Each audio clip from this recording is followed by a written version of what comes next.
Assalamu alaikum wa rahmatullahi wa barakatuh.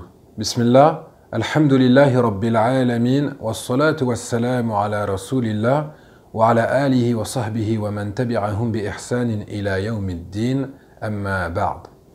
Si je vous pose la question, à savoir à quel moment les musulmans doivent rompre le jeûne, je pense que pour la plupart d'entre vous, c'est clair. C'est au moment du coucher du soleil, qu'on appelle en arabe Ghurub al-Shams, qui correspond à l'entrée du temps de la prière d'Al-Maghrib. C'est à ce moment-là qu'on va entendre l'adhan de la prière d'Al-Maghrib dans les mosquées. Donc ça correspond au moment où le soleil va se coucher, va totalement se coucher à l'horizon.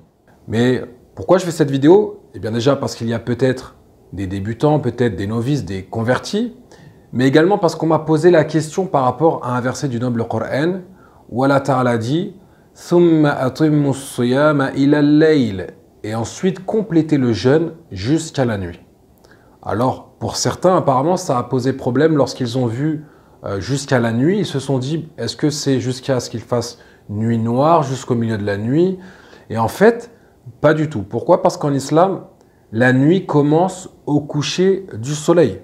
Donc, il n'y a aucune contradiction avec le verset et le fait de rompre le jeûne au moment du coucher du soleil. Au contraire, c'est ce qu'Allah Ta'ala nous a légiféré, c'est-à-dire de rompre le jeûne lorsque le soleil se couche. Et c'est ce qui est voulu dans ce verset, car en effet, dans l'islam, les nuits commencent lorsque le soleil se couche et la nuit se termine lorsque l'aube véridique se lève.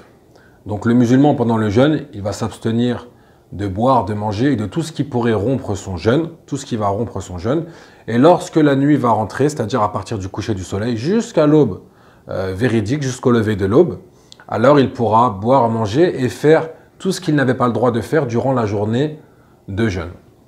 Et une chose très importante aussi, c'est que le prophète sallallahu alayhi wa sallam nous a dit « Ajilul iftar » empressez-vous de rompre le jeûne. Donc il serait totalement contraire de retarder cette rupture, d'attendre qu'il fasse nuit noire, d'attendre, je ne sais pas, les Aïcha ou le milieu de la nuit pour rompre le jeûne. Cela serait totalement contraire à ce qu'Allah Ta'ala nous a légiféré dans ce verset et contraire à l'ordre du prophète sallallahu alayhi wa sallam qui nous a demandé de s'empresser de rompre le jeûne. Pour conclure, lorsque le musulman jeûne, il va jeûner du lever de l'aube véridique jusqu'au coucher du soleil. Et lorsque va venir le coucher du soleil, Ghurub al-Shams, il va s'empresser de rompre son jeûne et c'est ceci tout simplement qui est demandé. هذا والله أعلم وصلى الله على نبينا وسلم.